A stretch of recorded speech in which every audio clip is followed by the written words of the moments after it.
Hebat anak-anak ya. Yuk, sebelum kita mendengarkan firman Tuhan, sebelum kita menghadap Tuhan, kita mau nyanyi semuanya bagi berdiri anak-anak. Yang bagi berdiri anak-anak dan Miss Novi. Sebelumnya duduk saja, nanti bingung. Iya ya, nggak usah nanti bingung ngejar-ngejarnya bagaimana ya. Yuk nyanyi bersama-sama dengan Miss Novi. Ada satu pujian. Mungkin buat kalian ada beberapa yang, aduh pujiannya kok baru ya Miss gitu. Tapi yuk kita belajar bersama-sama. Pujian ini sangat luar biasa. Kenapa? Karena apapun badai yang menimpa hidup kita, apapun badai yang sedang kita alami, beserta dengan Yesus, badai pun tenanglah. Ayo Saduni.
Kami bersyukur Bapa untuk kasih-Mu dan untuk berkat-Mu buat setiap kami, buat anak-anak-Mu, juga Tuhan buat setiap orang tua bagi anak-anak murid kami. Terima kasih Bapa, biar Engkau berbicara, Engkau yang memberikan pengertian, dan Engkau yang memberikan pemahaman kepada setiap kami. Terima kasih Bapa, terima kasih. Dalam nama Yesus kami berdoa. Kita semuanya yang percaya katakan amin. Shalom, selamat pagi anak-anak hebat dan luar biasa. Mari sebelum kita merenungkan firman Tuhan pagi hari ini, Miss Priska mau ajak kita bersama-sama berdoa terlebih dahulu. Tuhan Yesus, terima kasih buat hari ini, buat kesempatan yang baru, hari yang baru yang masih Kau berikan dalam hidup kami, untuk kami kembali beraktivitas panjang hari ini. Tuhan, sebelum kami mengawali PJJ kami mau bersama-sama merenungkan firman-Mu. Tuhan yang akan tolong beri kami hikmat untuk kami menangkap pesan firman Tuhan dalam setiap kehidupan kami. Hanya di dalam nama Yesus kami berdoa dan kami bersyukur. Amin. Nah, pagi ini Miss Priska akan mengajak kita bersama-sama merenungkan kisah, belajar dari kisah Sadrak, Mesak, Abednego yang ada dalam Daniel pasal 3. Siapa mereka ini? Mereka adalah orang-orang yang luar biasa. Mereka orang-orang yang bisa mengubahkan situasi yang buruk, situasi yang begitu menakutkan, menjadi situasi surgawi. Mengapa hal ini bisa terjadi? Kita belajar kisahnya. Dalam Daniel pasal 3, di situ dikisahkan, Raja Nebukadnezar mengeluarkan perintah untuk semua orang menyembah kepada patung yang sudah dibuat oleh raja. Bila ada orang yang tidak mentaati perintah raja ini, mereka akan dimasukkan ke dalam dapur api. Wah, semua orang menjadi takut. Mereka nggak mau mengakhiri hidupnya di dalam dapur api. Jadi, orang-orang melakukan perintah raja. Nah, tapi didapati Sadrak, Mesak, Abednego. Mereka tidak mau melakukan apa yang diperintahkan oleh raja. Wah, raja jadi penasaran. Benar tidak sih? 3 orang ini tidak mau menyembah, tidak mau menuruti akan perintahku. Kemudian dibawalah Sadrak, Mesak, Abednego ke hadapan raja. Raja memerintahkan mereka untuk menyembah kepada patung buatannya. Apakah Sadrak, Mesak, Abednego menjadi takut? Kemudian mereka melakukan perintah raja untuk menyembah kepada patung yang sudah dibuatnya tadi? Tidak. Yuk kita belajar. Dari Daniel pasal 3, ayat yang ke-16 sampai 18. Ini yang dikatakan oleh Sadrak, Mesak, dan Abednego. Lalu Sadrak, Mesak, dan Abednego menjawab Raja Nebukadnezar, "Tidak ada gunanya kami memberi jawab kepada Tuanku dalam hal ini. Jika Allah kami yang kami puja sanggup melepaskan kami, maka Ia akan melepaskan kami dari perapian yang menyala-nyala itu dan dari dalam tanganmu ya Raja. Tetapi seandainya tidak, hendaklah Tuanku mengetahui ya Raja, bahwa kami tidak akan memuja dewa Tuanku dan tidak akan menyembah patung emas yang Tuanku dirikan itu." Itu jawaban Sadrak, Mesak, Abednego. Mereka nggak mau menyembah selain hanya menyembah kepada Tuhan yang menjadikan dunia ini, yang menjadikan hidup manusia. Mereka nggak mau mengikuti perintah raja yang diperintahkan untuk menyembah patung buatannya itu. Wah, Raja Nebukadnezar menjadi marah. Ini 3 orang berani melawan kepada perintahku. Sesuai dengan perintah yang sudah aku keluarkan, kalau ada orang yang tidak mau menuruti perintahku, maka hukumannya adalah dimasukkan ke dalam dapur api. Itu yang terjadi pada Sadrak, Mesak, Abednego. Raja memerintahkan, masukkan mereka ke dalam dapur api. Diikatlah mereka bertiga, supaya tidak bisa melawan ketika dilempar ke dalam dapur api yang menyala-nyala itu. Mereka bertiga diikat. Mereka jadi takut setelah diikat. Maaf Raja, aku akan nyembah saja pada patung yang sudah kau buat. Tidak, mereka tetap percaya ada Tuhan yang sanggup menolong dan membebaskan hidup mereka dari masa-masa yang sulit. Mereka hanya memuja kepada Tuhan yang mereka percayai. Wah, benar. Mereka bertiga dimasukkan ke dalam dapur api. Orang-orang menyaksikan. Matilah mereka. Berani melawan perintah raja. Matilah mereka melawan nyala api yang begitu hebatnya. Sekian waktu mereka berada di dalam dapur api itu, semua orang menyaksikan yang terjadi. Raja menyaksikan yang terjadi. Tiba-tiba raja menjadi terkejut. Wah, kita lihat pada ayat yang ke-24. Kemudian terkejutlah Raja Nebukadnezar, lalu bangun dengan segera. Berkatalah ia kepada para menterinya, "Bukankah 3 orang yang telah kita campakkan dengan terikat ke dalam api itu mereka menjawab kepada raja, "Benar ya raja," katanya. "Tetapi ada 4 orang kulihat berjalan-jalan dengan bebas di tengah-tengah api itu.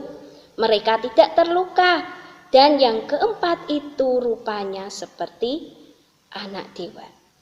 Lalu raja mendekati pintu perapian yang bernyala-nyala itu. Berkatalah ia, "Sadrak, Mesak, dan Abednego, hamba-hamba Allah yang Maha Tinggi, keluarlah dan datanglah kemari." Ketika Sadrak, Mesak, Abednego keluar dari dapur api, raja sangat-sangat terheran-heran karena tidak mendapati tubuh mereka terluka oleh api, tidak mendapati baju yang mereka gunakan juga ada bekas bakaran dari api. Mungkin saat ini kalian berkata, "Miss, itu kan kisahnya Sadrak, Mesak, Abednego. Nah, saat ini kan aku tidak menghadapi Raja Nebukadnezar dan dapur apinya." Jangan salah dulu anak-anak. Justru di masa sekarang ini, tanpa kita sadari ada Raja Nebukadnezar di dalam hidup kita. Siapa itu? Bisa jadi teman kalian, teman yang mempengaruhi kalian untuk malas belajar, untuk malas mengikuti PJJ, teman-teman yang selalu mempengaruhi kalian untuk melakukan hal-hal yang tidak berguna. Mungkin kamu takut, "Wah, kalau aku tolak temanku ini, aku nggak punya teman. Kalau aku tolak temanku ini, aku akan dikucilkan." Itu jadi pilihan dalam hidup kita. Apakah kita mengikuti teman kita? Atau kita tetap, "Oh tidak, aku tidak boleh lakukan ini, karena ini tidak sesuai dengan yang Tuhan ajarkan." Nah, bisa jadi juga mainan yang kita miliki, mainan yang kita pegang, yang kita mainkan setiap hari sampai kita lupa waktu, sampai kita nggak nurut dengan orang tua kita, sampai kita melupakan tugas-tugas yang guru kita berikan. Itu juga bisa jadi Raja Nebukadnezar buat hidup kita semua. Tapi bosan, Miss, belajar di rumah sendiri, sulit, Miss, tugas-tugasnya ini. Nah, kesulitan yang kita hadapi itu seperti dapur api yang sedang diperhadapkan oleh Raja Nebukadnezar. Dalam situasi seperti ini, mari kita teladani Sadrak, Mesak, Abednego yang tetap berpegang kepada kebenaran di saat-saat yang sulit. Ketika mereka menjadi orang-orang yang bisa bertahan di dalam kesulitan hidup mereka. Bukan hanya saja dapur api yang terlewatkan dalam hidup kita. Tapi mari kita lihat bersama-sama di ayat yang terakhir dalam Daniel pasal 3 ayat yang ke-30. Lalu raja memberikan kedudukan tinggi kepada Sadrak, Mesak, dan Abednego di wilayah Babel. Ketika mereka menjadi orang-orang yang tetap setia menghadapi kesulitan yang terjadi, di sini diberi kedudukan tinggi. Di masa PJJ ini akan menjadi masa buat anak-anak semua. Apakah kita menyerah dengan keadaan, mengikuti yang tidak benar, atau tetap berpegang pada kebenaran? Jadi anak yang tetap setia, rajin, meskipun banyak tantangan yang dihadapi. Ketika kita bisa tetap setia, mengerjakan bagian kita, mengerjakan bagian kalian, tetap setia belajar di rumah, kalian akan menjadi orang-orang yang berhasil, berprestasi tinggi. Amin anak-anak. Nah, sebelum Miss Priska tutup devotion kita pagi ini, Miss Priska akan tutup dengan sebuah ayat terakhir dalam Amsal 11 ayat yang ke-19. Amsal 11 ayat yang ke-19. Di sini dikatakan, Siapa berpegang pada kebenaran yang sejati menuju hidup, tetapi siapa mengejar kejahatan menuju kematian. Sekali lagi Miss Priska bacakan. Amsal 11 ayat 19. Siapa berpegang pada kebenaran yang sejati menuju hidup, tetapi siapa mengejar kejahatan menuju kematian. Mari anak-anak, hari ini ketika kita diperhadapkan dengan sebuah pilihan, tetap bertahan, tetap setia, atau mundur menyerah. Tadi di Amsal 11 ayat 19 di situ dikatakan, tetap berpegang pada kebenaran yang sejati. Maka di situ akan menuju sebuah kehidupan. Priska percaya kalian anak-anak hebat, anak-anak luar biasa, anak-anak yang mampu untuk menghadapi setiap tantangan yang ada. Karena tadi seperti Sadrak, Mesak, Abednego ketika berada di dalam dapur api, dia tetap percaya ada Tuhan yang selalu menyertainya. Begitu juga dengan hidup kita saat ini. Ada Tuhan yang menyertai hidup kita. Tidak ada yang perlu ditakutkan. Bersama Tuhan pasti kita bisa.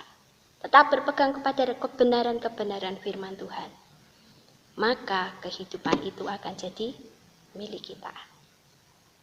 Ya, Miss Priska akhiri, kita mau berdoa bersama-sama. Mari kita berdoa. Tuhan Yesus, terima kasih buat hari ini, terima kasih buat kebenaran firman yang sudah kami dengar. Terima kasih Tuhan, Engkau yang mengajar kami hari ini untuk kami tetap setia apapun keadaan yang kami hadapi. Buat setiap kami memiliki iman seperti Sadrak, Mesak, Abednego yang terus mempercayai ada Tuhan yang sanggup menolong hidup kami dalam menghadapi kesulitan-kesulitan dalam tantangan-tantangan yang ada. Tuhan, kami percayakan hidup setiap kami kepadamu. Berkati Tuhan hari ini, kalau kami mau melanjutkan belajar kami di rumah kami masing-masing, hikmat yang daripadamu, kecerdasan yang daripadamu Kau turunkan dalam hidup setiap kami. Terima kasih Tuhan, kami bersyukur, biar takut akan Tuhan, itu juga tetap tinggal dalam setiap hidup kami. Diberi kami kecerdasan, beri kami hikmat, ketekunan, kerajinan, tetap ada dalam hidup setiap kami. Hanya di dalam nama-Mu kami berdoa dan kami bersyukur. Amin. Selamat belajar anak-anak, Tuhan Yesus memberkati.